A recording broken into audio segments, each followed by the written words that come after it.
What's happening, YouTube? This is Drizzle again. I went ahead and got a second GTX 1080. This one is an MSI Gaming X edition, as opposed to my other EVGA for the Win edition. I would have gotten two of the same card, but I got this on Craigslist for a little over, about 450 bucks, and it was kind of hard to pass it up at that price. I was trying to find one, like another EVGA, like another For the Win, or like a super clocked or something, but this was the first deal that came up, and it was a pretty good price, so I just decided to go for it. As long as they're all the same GPU, it'll work together anyway. Like I said, this is their Gaming X edition. Yeah, I'll turn this box around here so you can kind of see. Hope I didn't just screw something up on my computer. Yeah, still got the 8 gigs of GDDR5X. It uses one 8-pin and one 6-pin PCI Express connection. And I'm going to go ahead and show you. I've got it in my case. Something kind of weird came up. I don't know if you're going to be able to tell really well from this angle or not, but the cards are actually not quite the same height, which is very strange because usually, at least to my knowledge, all this stuff is supposed to be standardized and that cards are supposed to be roughly the same dimensions at least, or at least close enough that you can run them in SLI. And like it works, but that bridge is kind of having to be pushed down at sort of a funny angle to connect the two cards. That's my older EVGA SLI bridge, and GTX 1080s and 1070s are supposed to require a high bandwidth bridge to get them to run anything, I think, 4K or and above, but it's reading this as if it were a high bandwidth bridge. I'll show you that in a minute. In the software, it actually recognizes it. So even though it's an older bridge, as long as you have something like this one, you may not need to purchase a newer bridge. So just keep that in mind. It might save you 40-50 bucks if you've already got a decent SLI bridge like this. You may not have to buy one of the high bandwidth ones. They are nice looking though. There's a couple different, MSI makes a couple different versions of it, and EVGA makes a Pro bridge that has a, like in this one, this is an older one like I said, and the LED it's just set to EVGA in white like that. You can't change it. But on the Pro bridge, you can change the LED colors to more match your system, so you can make them red or green. I think there's like 3 or 4 blue. I think you can get 3 or 4 colors out of it. That's about it. And another thing I wasn't able to do, I was going to use my other power link that I bought. If you watch my previous video, you see I bought these EVGA power links that let you direct the cabling down the side. This one has an 8-pin and a 6-pin, which would have been fine because you can actually change out the connectors on the power link to fit whatever your card requires. But for some reason, MSI also reversed the direction of the pins on these, so the power link would have been running the other way and it wouldn't fit on this. I might be able to flip them upside down, I guess, now that I think about it, and force it to work anyway. That's something I can try in the future. I didn't think of that before, but like the connectors on here on the power link can be taken out entirely. Maybe if I turn them around and then put it on, it might work. I don't know if that would like reverse any kind of polarity though.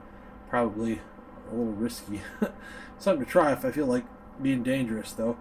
But like I say, it works. They're just at this sort of funny angle, and I think it's kind of strange. If I get a chance to, I'll probably trade this back out if somebody has like another EVGA card on Craigslist, whether it be like a super clocked edition or if somebody has another For the Win edition. I might see if I can get somebody to trade me, maybe give them an extra 20-30 bucks and swap out that MSI card for another EVGA, just so they're more uniform in size and look the same, and for aesthetic purposes. But just because, again, that works a little bit funny. I tried linking these with the flexible SLI bridge, which I've got right here. You can see it's kind of an older style flexible bridge, and I was getting kind of weird locking up issues in my system, so I went back to this and now it works again just fine. I thought I was having some aberrant behavior with like benchmarks, and it turned out that it was because I was running EVGA EVGA Precision, the overclocking utility. It doesn't play well with DirectX 12, so when I was trying to run 3D Mark Time Spy, it was crashing the benchmark. But what I'll do here is I've already benchmarked these once on stock, and they actually scored in 3D Mark Firestrike, like the regular Firestrike test.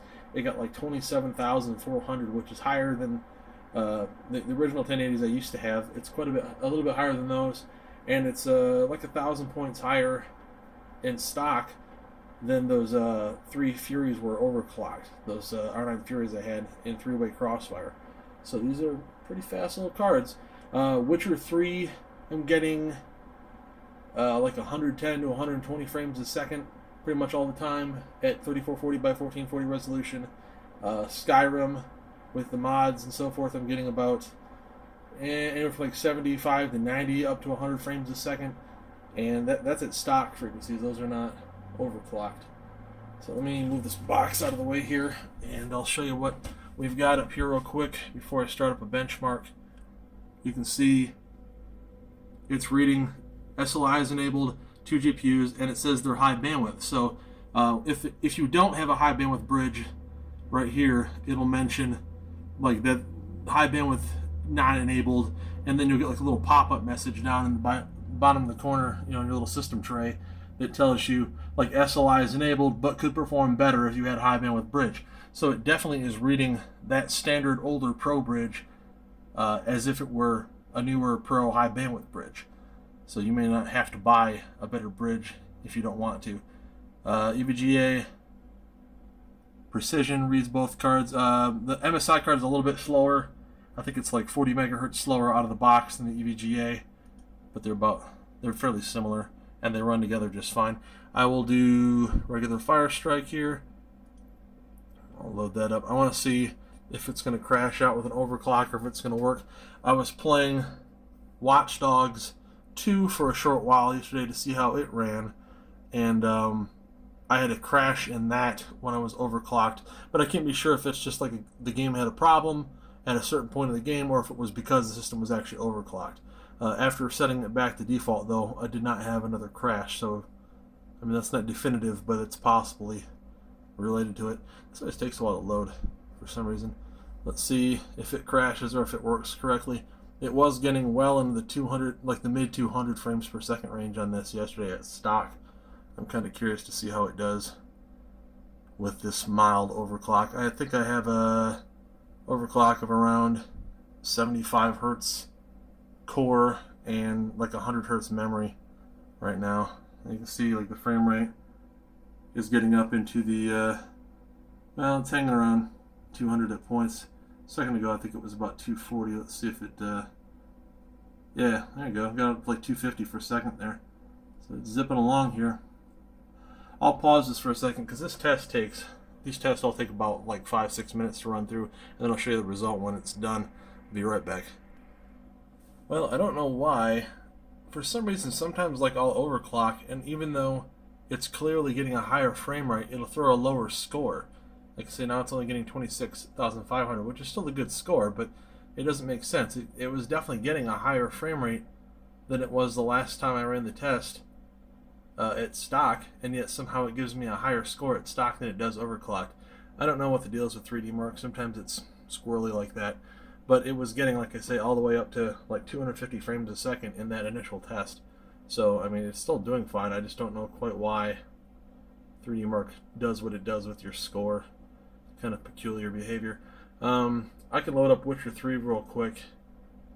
Let me enable fraps just in case. Sometimes EVGA Precision's overlay doesn't work and you can't get your frame rate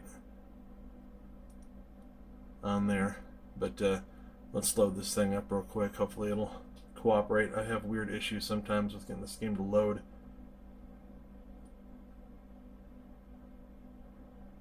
Yeah, it may not load. Oh, there it goes. Always loads minimized too. That's another weird issue I have with this game. Oh, nice. Now it just crashed. I don't know why. Well, they're trying to ruin my video. That's what they're trying to do. Try loading it again. It probably just won't load now. That could be another thing. I think EVGA Precision can cause issues on a lot of stuff. It probably won't load now.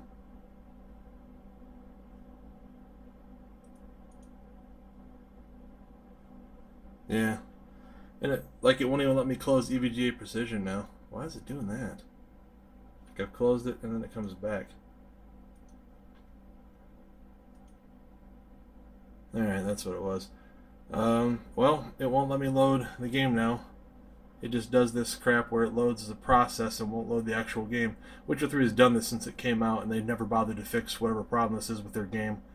And I mean, obviously it doesn't do it to everybody, apparently, but it's done it to me since I've had the game. I always have to close out the process because the game won't load.